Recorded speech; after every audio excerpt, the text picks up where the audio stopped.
All right. Good afternoon, everyone. Can everyone hear me? I cannot see any of you actually because of the view that I'm using. So somebody can type in the chat. Let me know that you can hear me. Yes. Okay, excellent. Thank you so much. All right, welcome everyone to the second annual Beaverworks Summer Institute Create Challenge. So this is the 2023 to 2024 Assistive Technology Challenge. My name is Hosea Su, and I'm going to be one of your challenge coordinators, along with Chrissy Glover. And on behalf of everyone at Beaverworks, I'm so excited to have you all here. So if you have any questions at any point, please feel free to ask in the Q&A or in the chat. We'll get to them at the end. Thank you everyone for showing up on a random Saturday.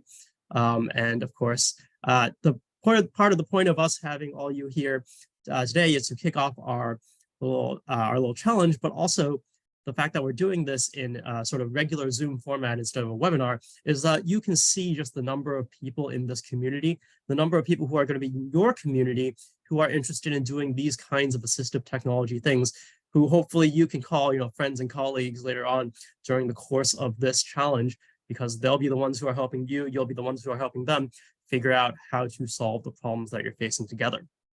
All right, so let's go ahead and get started. So what exactly is the CREATE Challenge? The CREATE Challenge is really about three things. It's about one, STEM education, two, about accessibility awareness, and three, it's about inclusive design. And one thing that I should emphasize about this assistive technology challenge is that we don't actually specifically try to target a working product. Let me repeat that. We don't specifically try to target working products. This is first and foremost, all of you, a learning experience. And the people that the students will be working with, this is going to be first and foremost a learning experience. And the people that students are going to be working with are helpers in this process.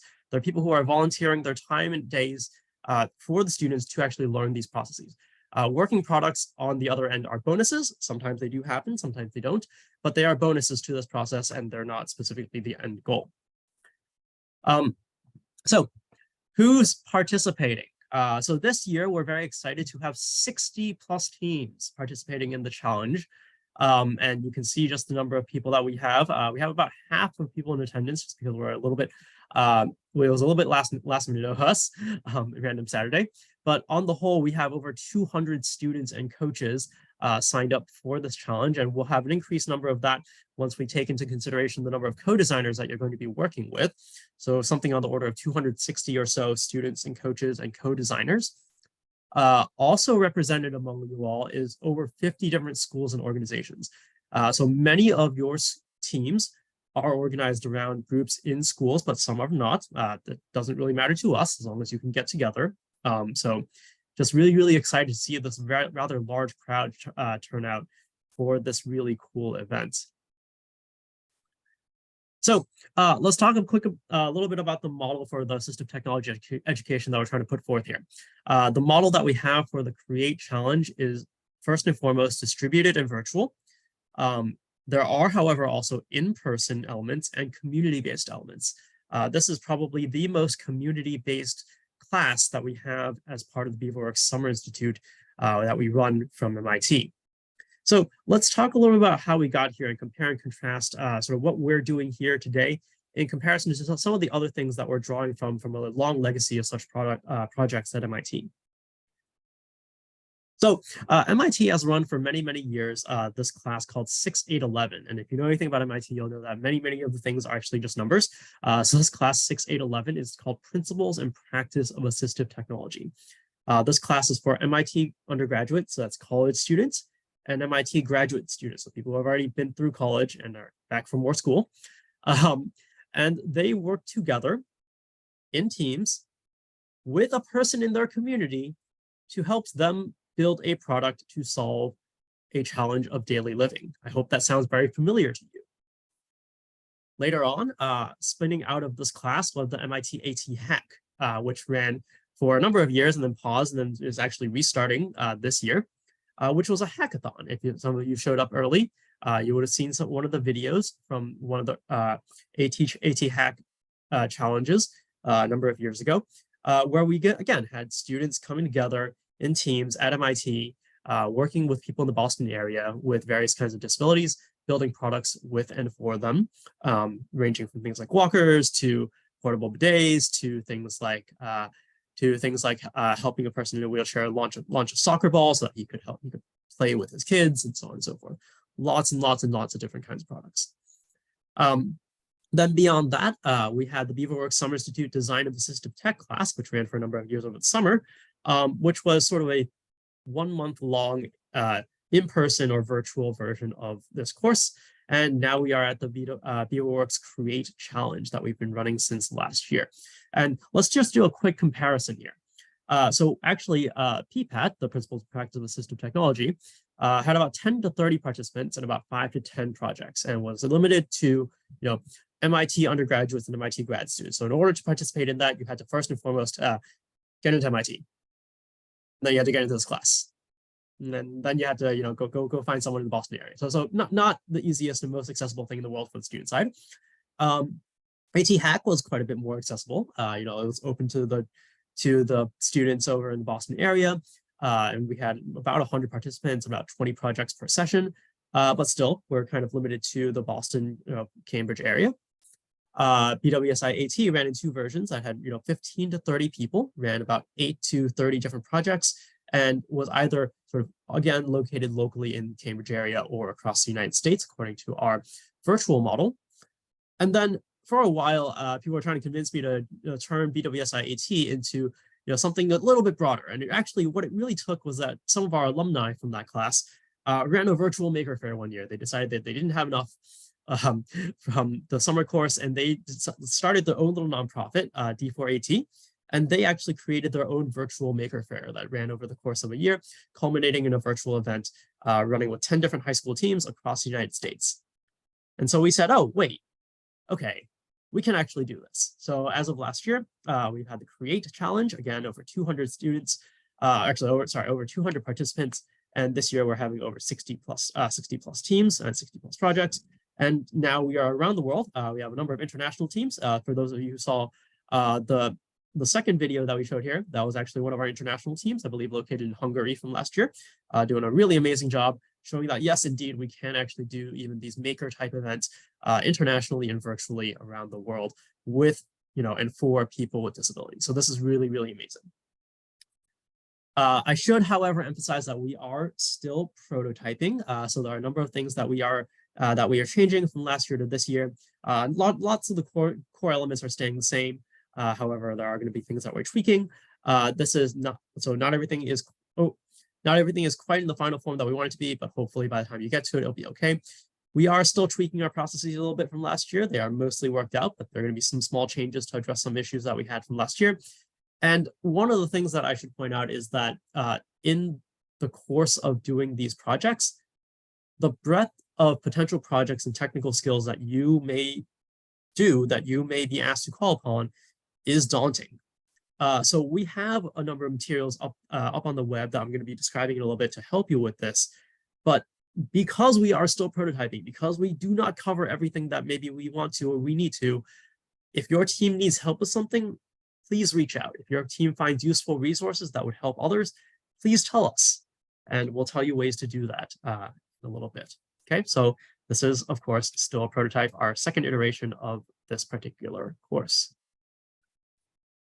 So let's talk a little bit about the components of Create. So there is, of course, an online course which provides a bit of background. There are some in-person activities that we are going to be releasing specifically to coaches, along with design reviews that you may choose to hold in person if you so desire. There is funding and technical mentorship that we're going to be describing a little bit more in a little bit. We're going to have an online community in Discord and on our website, for those of you who might remember that if you experienced it last year, we'll have that once again. And finally, we will have, once again, a maker fair in April. And you can check out actually last year's online presentations as well on our website to see sort of what the breadth of things that people have done were last year, as well as sort of just the general sort of sheer impressiveness of the amount of stuff that was done. All of our coaches were actually extremely impressed with what happened here. So I'm sure that, even better things will be done this year. So specifically, let me quickly talk about the course before we toss it over to one of our partners for this year. Specifically for this course, we have a number of elements that are divided into 4 parts. So we have an introduction, design process, maker skills, and a part called Your Project. These elements are designed to guide you through concepts related to disability, engineering design, maker skills, and project planning and documentation. So these are analogous materials to what would be used in many other MIT design courses. So really, you're getting things straight from the Institute. Now, 2 quick things I'm going to point out here. One, in the maker skills section is kind of a smorgasbord of different skills that you might need. Projects are going to be quite different. Some of them are very, very software focused. Some of them are very, very exclusively hardware focused. Some of them may be wearables, and some of them might be electronics. There's all kinds of different things out there. So we don't know what skills you might need. There are a few elements out there that we're going to ask you to do. For example, we ask everyone to do the drawing and design course, and then we're going to ask people to take a look at what else is in that section, and then pick 1 or 2 things that are relevant to them. However, if you find yourself in a situation where you're like, oh man, there's this one thing that I really, really need to know more about, and I can't find any resources for it, reach out to us. We know we aren't covering everything. We know that the world of assistive technology is rather broad. So just let us know. One other thing that I'm going to point out, so this is for both the course and the project. Because this course and because these projects are to us at Beaverworks virtual, and you're all scattered to different places around the world, we can't really see what you're doing a lot of the times until we get your design reviews. And your design reviews are usually excellent, and we try to get some things from them. But one other thing that we're going to be holding this year is a series of photo challenges, just sneakily for us to get a sense of what it is that you're doing, get some great pictures, from your learning and from your project processes. And you'll hear more about that moving forward, but there will be prizes for this on a team-by-team basis. So just watch out for those as part of this challenge.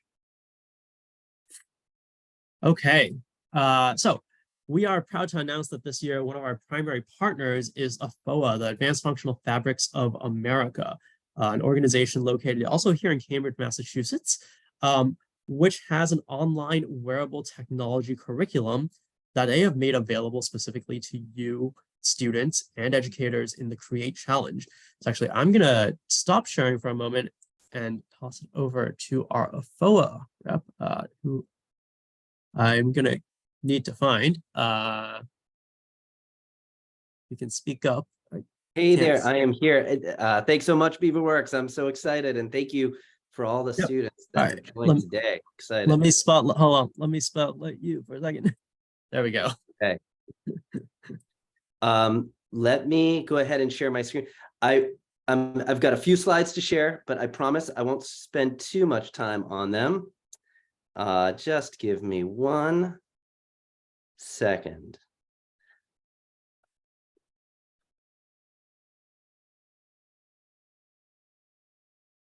Okay.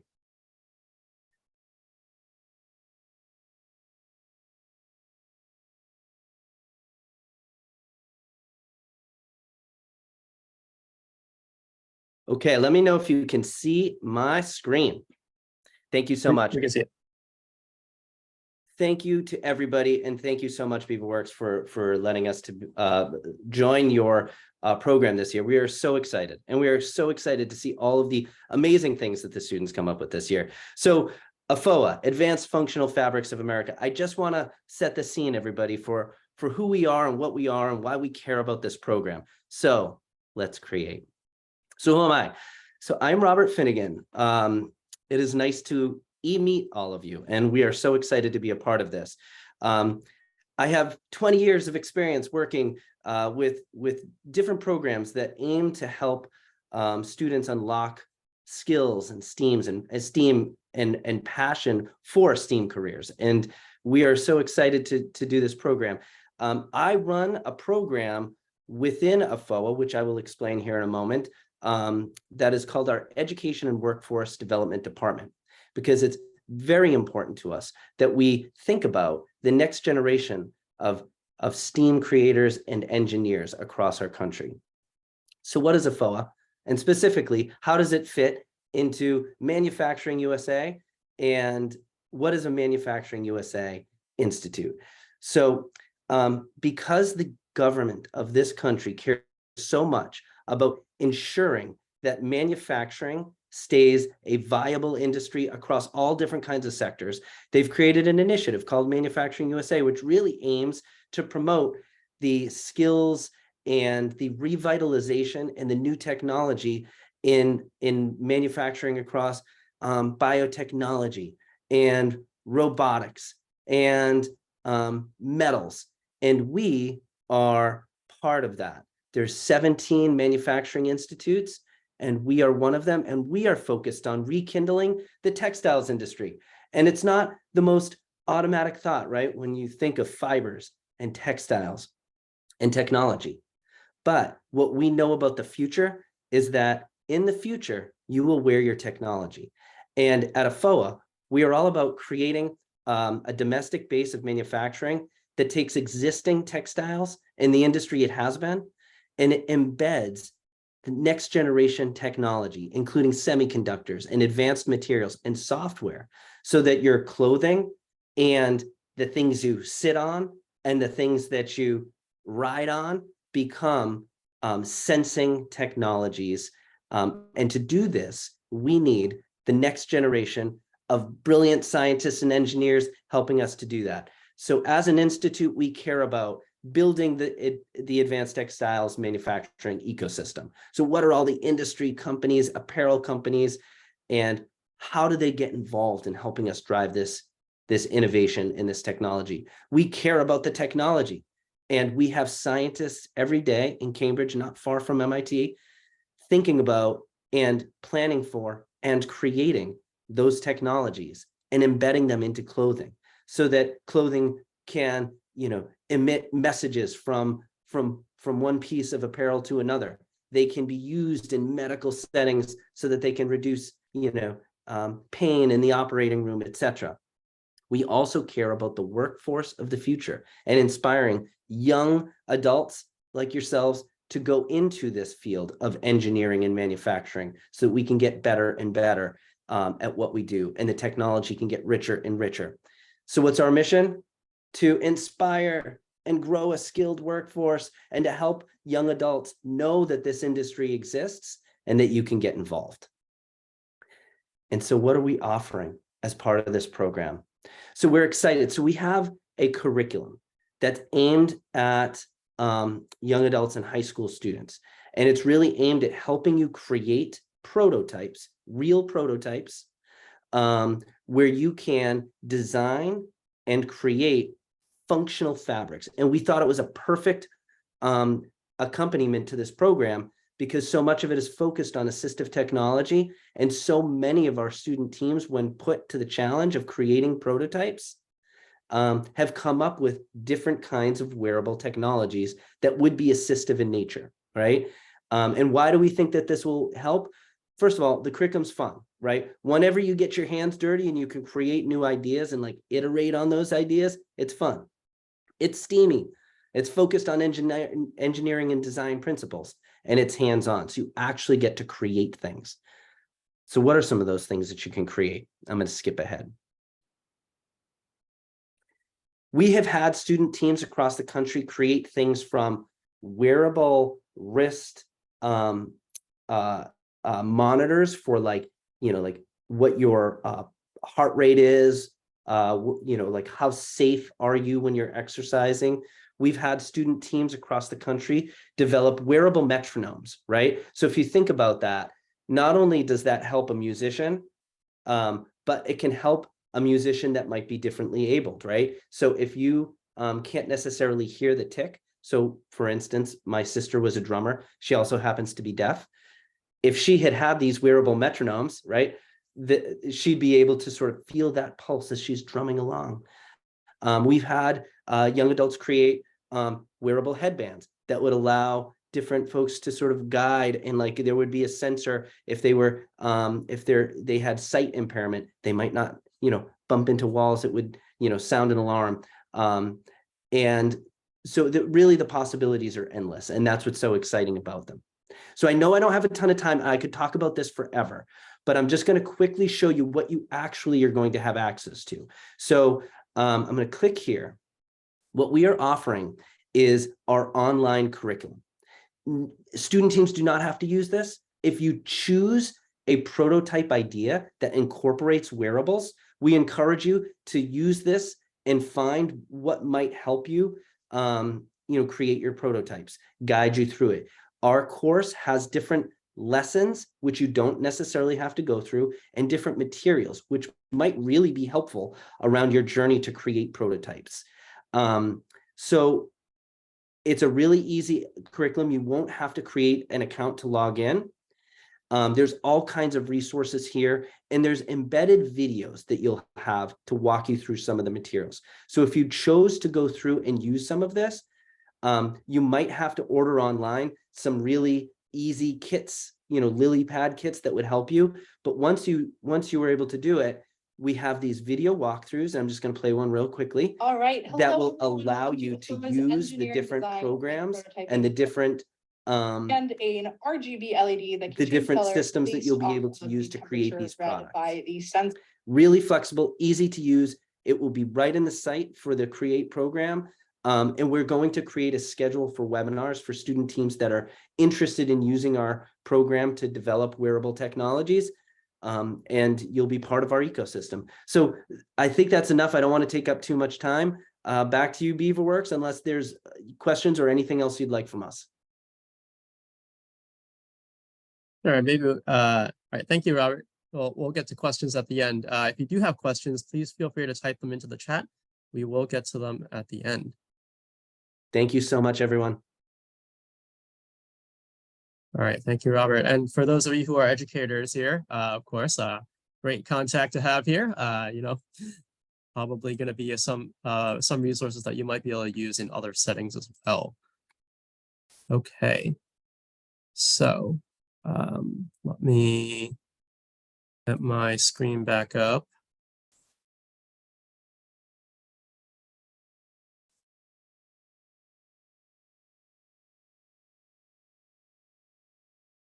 Okay, so I guess I can quickly answer this. Link to the curriculum is actually is going to be part of this Maker Skills section in the Create course. So you'll be able to find that directly on our website.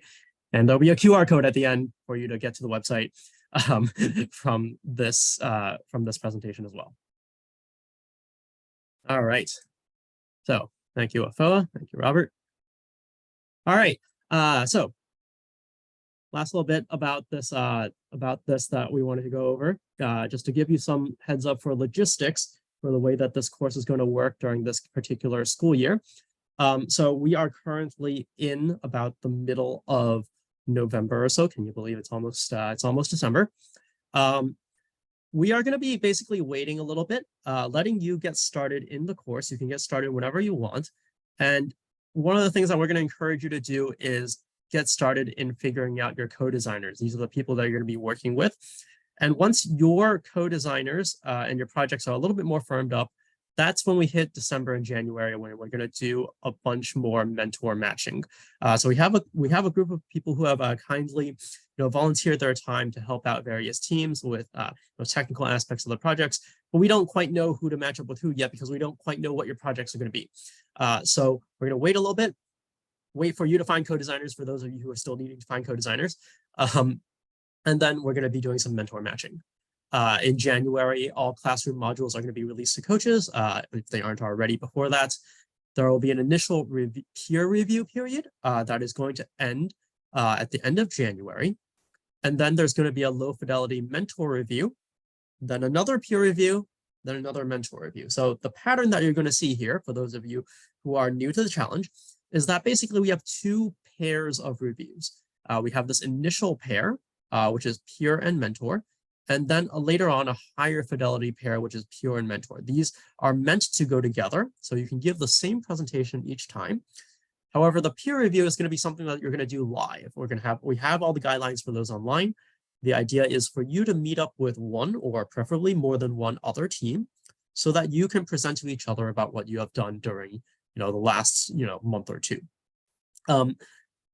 Then usually what people do is they'll actually just take a recording of their review that was given to their peers, and then they'll submit it online to us and over at the challenge, and then we're going to distribute it among the various folks that we have doing the reviews on our end, and then we're going to provide some feedback for you as well. So that means that you are going to be able to get feedback about your designs from your peers as well as from our mentor team, both at the low fidelity and at the high fidelity level.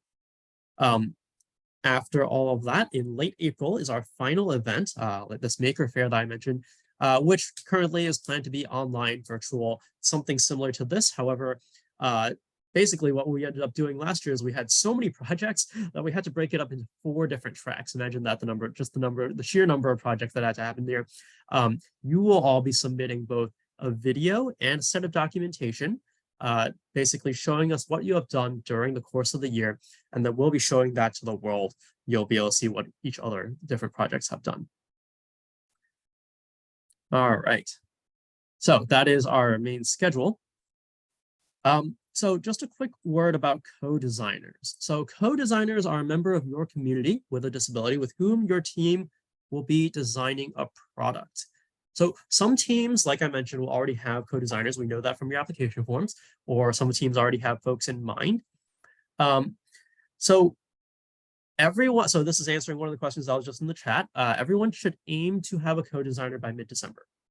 So that's a target that I'm going to put out for you. So about a month from now, aim to have a co-designer, working with you, starting to work with you. If you don't hit that, that is okay. However, if you push it too much further beyond sort of the January, holiday timeframe, then things start to slip a little bit. We will continue to try to work with you. However, things get a little bit tougher just in terms of coordinating events. So I would strongly recommend everyone find a co-designer, get them to be working with you starting around mid-December, about a month from now, okay? I should mention that we over at Beaverworks are a little bit limited in what we can do to help sort of match you. So like, for example, we don't have sort of a vast pool of co-designers. We might have some folks we can reach out to. However, you probably shouldn't think of us as this vast pool of resources in terms of reaching out to co-designers. We do want these co-designers to be local to you, but I'm confident that you have people in your lives who can act as co-designers. Now, one thing that I will note about co-designers, these are folks who you need to have testing access to. So what do I mean by testing access? Being local to your team is almost always a requirement. There are certain exceptions, but that really, really, really helps. What we want to avoid, for example, is we don't want your team to be based in like Idaho, and then your team is trying to design wheelchairs for a co-designer who you will never meet and who lives in Bangalore, right? So this makes things rather difficult because then you don't quite know their particular context. You can't quite do testing there. Make sure that you are able to do the testing that you need to with your co-designer so that you have what we call testing access, okay? Now, another item that often comes into question is how we're defining disability. Does this person need to be, a person who is visually impaired? Does this person need to be in a wheelchair? No, not really. We are defining disability as broadly as possible for the purposes of the CREATE Challenge. It does not have to be a specific physical or sensory or mobility disability. We aren't lawyers. We're not going to lawyer this out with you. Our job is to help you learn, and your co-designer's job really also is to help you learn. So for the purposes of this challenge, anything that hinders a person's activities of daily living, things that they're doing on a day-to-day basis, or things that they want to do on a day-to-day basis, can be considered a disability, okay? So one category in particular I'm going to put in front of you to think about, for those of you who are very concerned about finding co-designers, is the elderly. These are folks who maybe are getting a little bit up in years and may not be able to do all the things that they used to be able to do a number of years ago. We oftentimes don't think of the elderly necessarily as disabled, but they're potentially a population, your grandparents, your older aunts and uncles and parents and so on and so forth, folks you might want to reach out to as co-designers. Just want to put that in front of you. Okay. Okay. Funding. How do you get funding? So funding works like this. Beaverworks will be able to provide up to about $125 per project as needed to US-based teams. I apologize to our international partners. It's logistically a little bit more complicated for us to send money internationally. So right now we are limited to providing money to our US-based teams. However, it's $125. It's a kind of a soft limit. If you want to argue for more, you can, but don't push for a $10,000 project. This kind of target is also what we want you to be thinking about in terms of the scope of your project, right? If you can do it for less, great. If you can do it for more, fine, talk to us, right? But this is kind of the scope and complexity of the kind of project that we want to be doing. So in order to get these amounts, teams have to first pass a low fidelity prototype mentor review and also submit a bill of materials so that we know what you're buying, okay? So those are kind of just the hoops that you have to jump through. It should be fairly straightforward. Everyone has to do most of these things anyway. So this should be generally just part of your project process. Okay, how do you get help? So a few different main sources of help. There are your team coaches, obviously, which are going to be your first points of contact. So team coaches are folks who are going to be local to your team. So many of our coaches are in our Zoom room with us today. And they're, sometimes many of them are high school teachers. Some of them are other community members. So, be very thankful that you have them there to guide your teams. Additionally, we also have a Discord community and our technical mentors. So our Discord community will be the community of other, team members, other coaches, other students, other mentors who are going to be on our Discord platform, which, by the way, is going to be our primary mode of communication. We may send some emails occasionally for some of the bigger items. However, most of our most of our messaging and most of our reminders are going to be on Discord. So please, please, please get your teams on Discord. We'll send the Discord information out soon after this presentation. Finally, there's technical mentors. So technical mentors are our folks sort of who are a little bit more on the Beaverworks end, who are going to be filling in some gaps for teams who may not necessarily have all the skill sets within their teams that they need or want additional guidance on particular pieces of technologies or processes. So these are people who are working there are a range of people, some of them who have been working out in industry for a long time, some of them are in academia, some of them are students in universities, right? But they come with their own sets of experiences and their own sets of skills that can help augment your teams. So this year, things are going to be, we're still actually working out how technical mentors are going to work because, and this is full disclosure for you all, the number of technical mentors that we have right now is our major limitation. So like I mentioned, we're going to be doing mentor matching in December, but we're going to be reaching out later on.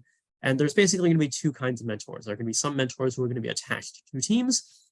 And then there are going to be technical mentors who can offer sort of one-off consultations, perhaps on Discord, on Zoom, maybe meeting with your team every once in a while kind of thing, but they're not going to be specifically attached to your team. Right now, based on the numbers that we currently have, we're not sure that we can attach a mentor to every team. So this is why we're kind of working this through. We wanted to invite everyone here regardless, just so you had access to everything else that is involved in the challenge. And we'll see kind of how those numbers evolve as we move forward. We'll let you know how things go. Okay, so.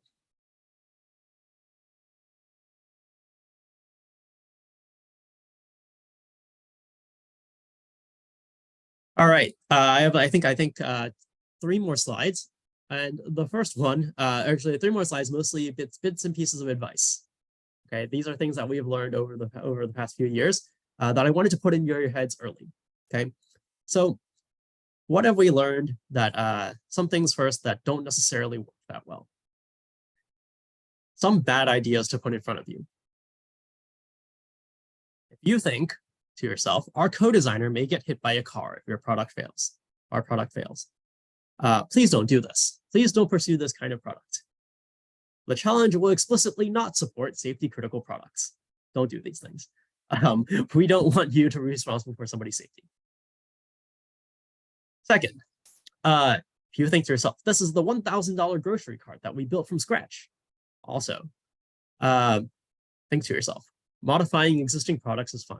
It does not need to be from scratch. Also, probably something on the $1,000 range, maybe a little bit beyond what we're asking you to think about here. Okay, so if you think that you need to build something super complicated, can you go online or go to your local store or buy something that's similar enough and start making modifications on it? Modifications on existing products are a-okay. In fact, they're strongly encouraged because usually those products will have gone through a lot more testing than what you can do sort of building completely from scratch. Here's a common one. Our robotics team would really like to build Iron Man. The user comes before the technology, and I'll say that robots and exoskeletons are usually not the answer. Interestingly enough, both Chrissy and myself are people who have actually built exoskeletons, and I think we can both attest to you that exoskeletons are usually are often not quite the right answer. So if you find yourself wanting to go ahead and build an autonomous robot, or you find yourself wanting to go build an exoskeleton, please come talk to us. We actually do have extensive experience with these things. Decent chances are they're not the answer. They're probably harder than you actually want to do. Finally, and this is something that comes up a lot with high school students. We only had one idea, but it's really, really, really good, and so we're going to pursue it. I'm going to ask you to please brainstorm broadly before committing to an idea. Sometimes, coming up with the one idea gets you a little bit stuck. We have guidance in the course to help you do different kinds of brainstorming. So hopefully you don't get stuck in what we think of as a local minimum, and you can think broadly about the different ways you can tackle a problem. There are many, many different ways to solve all the different kinds of problems that you are going to encounter during the course of this challenge. Some good ideas. Talk to your co-designers early and often. Okay, they are your co-designers. They are members of your team, and they are there to help you with this learning process. They are not there to just sit passively and sort of take things from you. They are part of your design process, and you need to understand what it is that they actually want and need from your product. So talk to your co-designers early and often. Second, ask for help, talk to the community. We recognize that you have teams and coaches, and they're great folks. However, there are also, as you can see here, lots and lots of other people who are interested in the same stuff, who may have some resources that you don't have, or some skills that you don't have, or some insights that you didn't think about just yet. So ask for help, talk to the community, reach out on the Discord, and reach out to the different kinds of mentor channels that we're going to have. Finally, focus on solving the user's problem and keep it simple whenever possible. We know that some of you want to build super duper complicated systems that are very, very fancy and show off all your amazing talents and skills. The most important thing here for this challenge is actually user-centered design, right? So something where you are building something for someone else to solve a problem that they have. Okay, so showing the ability to go through this kind of design process may look a little bit different, typically does look a little bit different than just showing off your sheer technical chops. Okay, we believe that you have them. Show it to us in this user-centered framework. Okay. All right, second to last slide. After this kickoff, the online course is here. tinyurl/BWSI create challenge. That somebody did. Or you can go on to this QR code. This will bring you to the main challenge site. There are the course materials there. There's our schedule there. There's also our various different components for the maker skills, as well as some of our design review guidelines. I think the design review guideline dates might need to shift a little bit, but the design review guidelines are all there. One other very special resource that I'm going to point out for you this year that you're going to have that last year's folks did not have. You have full access to last year's students' final documentation and their final videos. Go take a look at them. They're really, really good. They are a culmination of entire school years worth of work. See what it is that they've done. Take tips and tricks from them, especially look at our folks who won the various category challenges and look at what they've done, copy their techniques, make them better, right? Learn from what people have done in the past. You unlike last year, last year's pioneers being our first folks on doing this challenge, you will have access to what they did. Finally, you will be notified about our Discord community soon. We still need to do a bit of setting up for that. And then mentor request forms will come online a little bit further down the line once projects are a little bit more firm, which I imagine will take probably another few weeks. Okay. So finally, just thank you to our wonderful sponsors, Beaverworks, Summer Institute, and Beaverworks as a whole. It is run out of the MIT Lincoln Laboratory and the MIT School of Engineering. So, these are the kinds of resources and these are the kinds of folks who are going to be running the challenge, who are supporting your endeavors during the course of the challenge. We are also generously funded by DoD STEM and Patrick J. McGovern organization. And of course, we have our wonderful partner this year, FOA, who has kindly provided their course and their expertise to us as well. So thank you, everyone. We're gonna jump to Q&A real quick. And actually, I'm gonna stop sharing for a moment. And I'm gonna just quickly go through some of the questions in the chat. But first of all, let me say just thank you very much for showing up. And yeah, it's gonna be an excellent challenge this year. All right, so let's see. Okay, is it possible to change the project from the one initially proposed if you have a better idea? Yes, not a problem. You can change your project whenever you need to, although obviously it gets a little bit tougher sort of later on in the year. But that's something for you to work out with during the course of the design reviews. Do the mentors help you narrow down your project ideas if you have a few ideas? Absolutely, but you do need to reach out to them, right? So that's something that you can do. When do we need to decide on the project? So I think we answered that.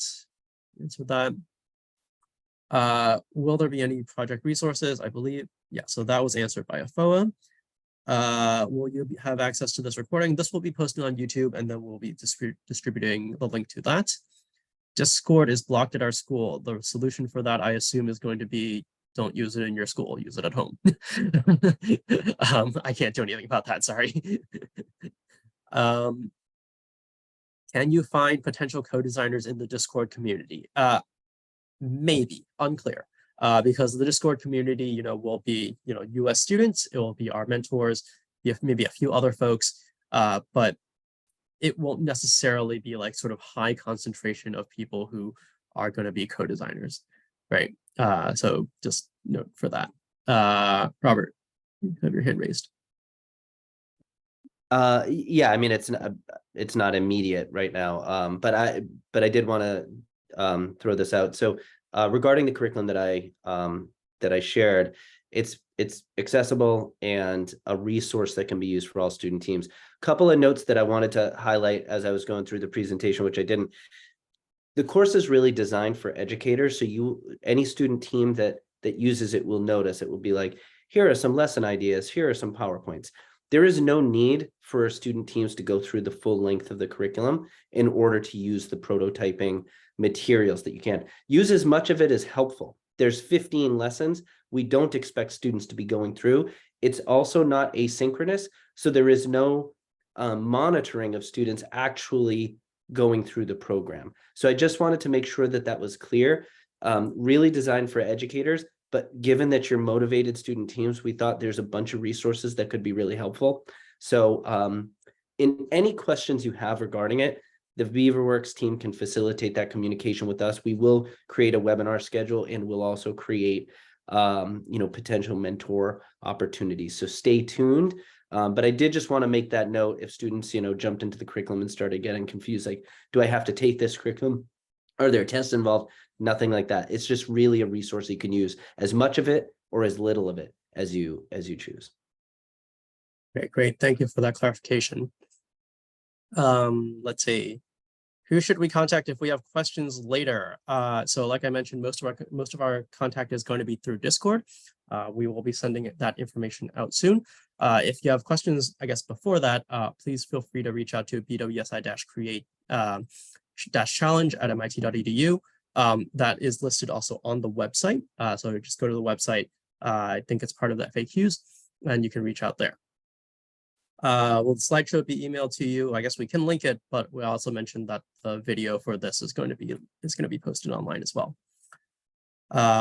Necessary courses. There is a schedule that is online. I will point out right now that we are not actually going to be checking whether or not you have done everything. Really, this is for your knowledge. The primary points of contact that we are going to have with you to know whether or not you're doing things is the design reviews. If you don't do the course and you do the design reviews, I mean, it's technically possible, but it'll show up, right? So that's why there's a schedule online that basically says, hey, this is what we would recommend in terms of you doing the order and time frame in which you do the course, and the order and time frame in which you have to submit the design reviews. So that's just for your knowledge. Please give link to join Discord. We will email that out. Still getting set up. All right. What are the judging criteria? Okay, so this is an important question. Judging. So, okay, one thing to think about is the Create Challenge a competition? And I usually think of the answer as not really, because this is much more of a course than it is a competition. The prize that you win, and I say this without any irony and complete seriousness, is the delivery of your product to the person that you designed it for, maybe hopefully sort of working. And the community building that you do along the way, and the technology skills that you build along the way. Okay, that is the real prize. Okay, I say that completely without irony, like in complete seriousness. Okay, now another couple practical notes. All of your projects are basically going to be driven by your co-designers, so they're going to be very, very, very different from each other. So that makes them rather difficult to compare against each other. If you want to know, so at the very, very end, you can during the course of our Maker Faire, our final event, we do give out particular awards related to certain themes. They're not like first, second, or third place prizes. But they are related to themes that we do care about. Things like, how good is your documentation, which by the way is very important. How well did you collaborate with your co-designer? How innovative was your product? So on and so forth, right? Some of those things are going to be easier or more difficult for some teams than others. Some of them, everyone should be able to have a reasonably good shot at. Things like documentation, for example, where we hand you a lot of tools for doing that. So those are things for all teams to pay attention to. I guess you could call those judging criteria. And you get a small something from Beaverworks at the end of it. It's not a huge thing. Don't think of this as a competition. Is sort of the main thing I want you to take home from this. You're all going to be part of the same community. You're all going to be hopefully helping each other out. Actually, you're going to be required to help each other out because you're going to be doing the peer reviews anyway. So don't think about that part too hard. Okay, have any other projects been mass produced or replicated to help several people other than the co-designer? To my knowledge, this has not happened within the past year because we've only run this once before. However, from the previous versions or previous ways that this kind of course has been run, yes, absolutely. So there actually have been patents that have been filed. There's actually been at least 1 or 2 startups that have happened due to things that have happened at AT Hack and things like that. So there is opportunity for that. I believe that at least one team last year actually published a paper based on their work. Those are things like, I wouldn't say to go aim for those things. Aim to solve the problem for your co-designer. If you come, back at the very, very end of this and you say, hey, Hosea, we launched a startup. And then I ask you, did you solve the problem for your co-designer? And you say no. I'll ask you what you were doing all year, right? Because it clearly wasn't working with the co-designer. So work with the one person. That is sort of your focus for this year. If there are potential opportunities to expand beyond that, we do actually have some notes about, thinking through that process again towards the end as part of your final documentation, or you can, feel free to talk to your mentors and whatnot about that. Okay. Can we see what the words are? Don't worry about them. Don't worry about them. When should you have the student team finalized? I would argue as like sooner rather than later. Basically, you will definitely want you want your team to be assembled by the time that you are seriously talking to your co-designer, and definitely by the time that you are doing your design reviews, right? So by the time you're doing the design reviews, you want your teams to basically be stable. One other thing that I will say that we have noticed in the past is that team membership changes a little bit. That is a-okay. One other thing that has happened is that team names will change sometimes because you realize that your product is about something and you want to change your name to reflect that. Last year that caused us great confusion, and we had to do a lot of matching. This year it's okay. Change your team name to whatever you want. Make sure it's reasonable and inoffensive. But you can change your team name to whatever you want. That is actually why we have the team numbers. So we're going to be tracking you by your team numbers so that we don't get completely lost in our spreadsheets, which happened last year. Okay. Let's see. 2-member team and one of the team at some point decides to discontinue. Can the remaining member? I would recommend against 1-member teams. I suppose in extraordinary cases that is possible, but I would recommend to go find a friend or two. It just makes things a lot easier, especially in terms of the brainstorming stuff. Is the course required to participate in the challenge? I will say that if you don't go through the course material, your ability to deliver on the design reviews will suffer.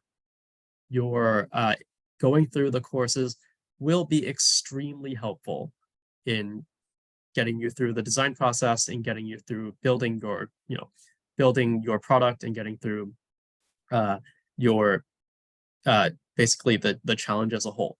I will mention that when I say the Create Challenge course, this is distinct from the AFOA course. The AFOA course is an optional module within the main Create Assistive Tech course. All right, so I think I've answered everything in the chat. If anybody has any questions that they want to speak up about, or if you have anything further that you want to answer that you want to ask in the chat, happy to take any questions. Go once. How long does it take to go through the course? Look at the schedule. It shouldn't take too long. The course is a combination of reading material and videos. Yeah, but it shouldn't be too long. All right, so thank you very much, everyone. This is going to be a very, very exciting second annual Create Challenge. I really, really do look forward to seeing what you all make. I guess we will hang out a little bit more in case anybody has any lingering questions, especially if they specifically have to do with your team. But thank you very much for coming today on a random Saturday afternoon. And yeah, we look forward to interacting with you more over the next few months. Very exciting stuff.